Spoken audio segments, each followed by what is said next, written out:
That's a good question.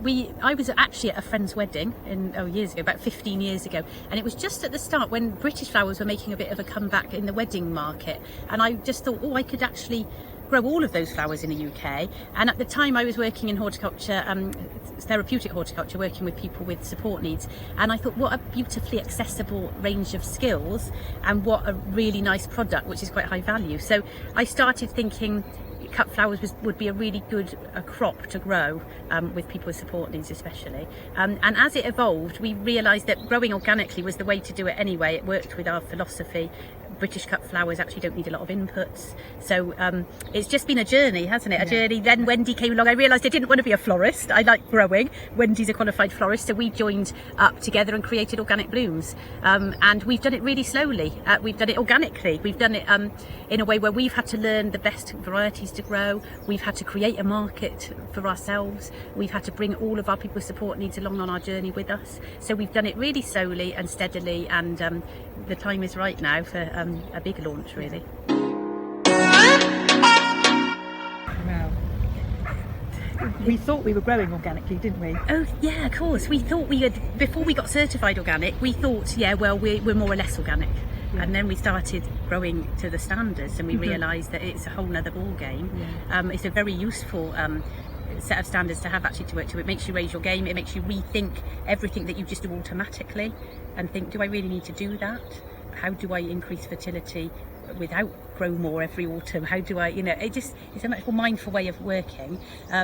So we just had to learn everything again from scratch. Yeah, we thought we were using organic compost, and we had to change our compost, and there wasn't many things we had to change, but they were quite key things. Yeah, and I suppose you automatically do things as a horticulturalist. You put your slug pellets round when you plant something. Well, you don't actually have to always, So it made you just stop and think. So those are challenges for us, but probably the biggest challenge was the lack of supply chain. In ornamental organic horticulture, there is not really much supply chain. You have to derogate a lot of the seed, you have to create new ways of working from scratch. Some of it's going back to basics, but some of it is moving forward and looking at new ways of doing things. Because it's such a new and emerging field, it's very hard for customers to understand the messaging around organic flowers. Most people do understand it with food, so we needed to kind of jump onto the back of that understanding. So we became organic when people were just starting to think about their whole lifestyle being organic. So they understood food, then they thought, well, what else? Surely this should apply to my whole lifestyle. So we came into the emerging lifestyle market, but we're still a long way away from people understanding the ethics around flower production and the whole supply chain around flowers. So we wanted a really visible, understandable mark of this is what we adhere to. And particularly if we're selling online and we're selling at a distance, we do a lot of local sales, but because we do sell remotely as well, we needed that mark for people to be assured that we were working to a standard, and that's why it's been organic standard was really important to us, wasn't it? And it still is. It keeps us on our toes.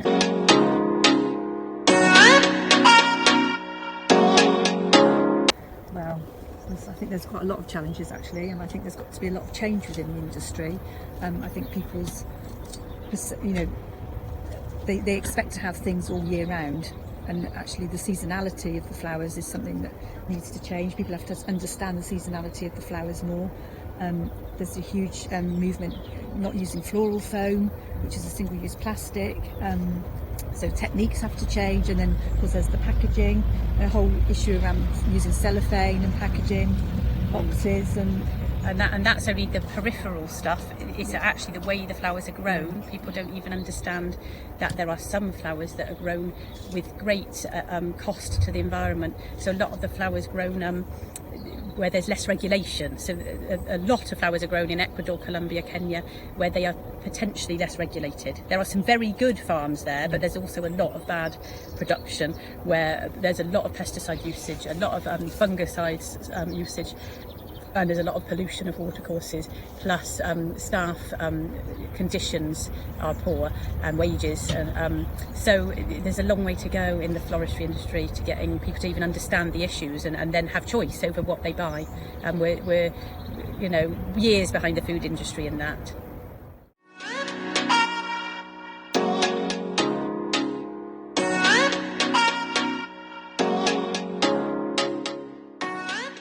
for the soil, there's no doubt. So we work in a holistic way. So we're closing the loop.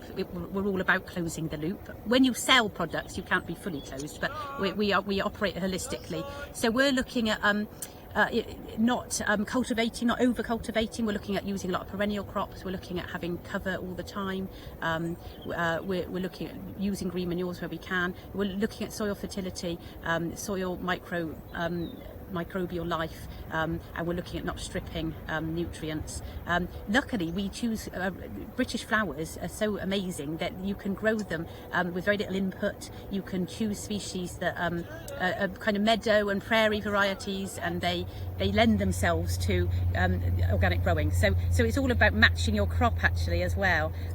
But biodiversity, you've only got to look around here to see the amount of insect life. We don't grow a monoculture. We do grow a lot of species in a small area, so we're quite intensive, but we can grow species that just abound with a variety of creatures. We do need to do a bit of assessment on that really. We've got an in-house expert who is actually monitoring all the kind of biodiversity here.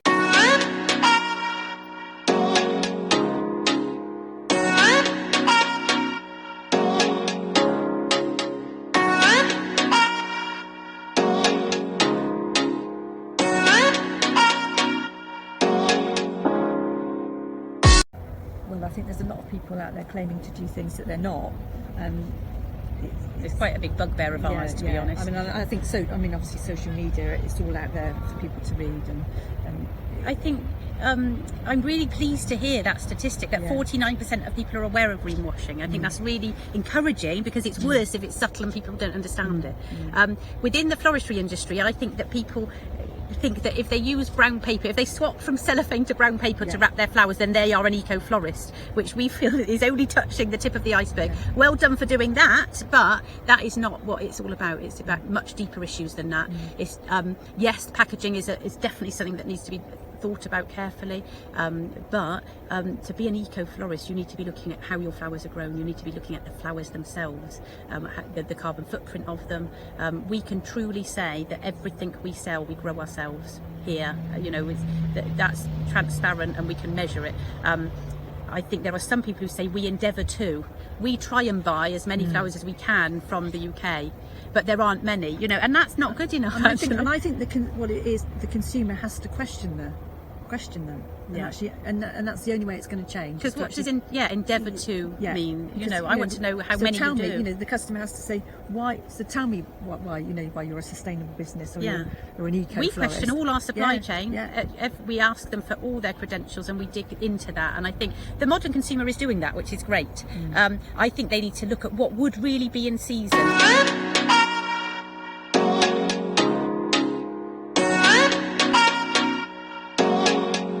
Job for consumers, because there's not many at the moment, but those that are organic definitely will have been grown to a standard.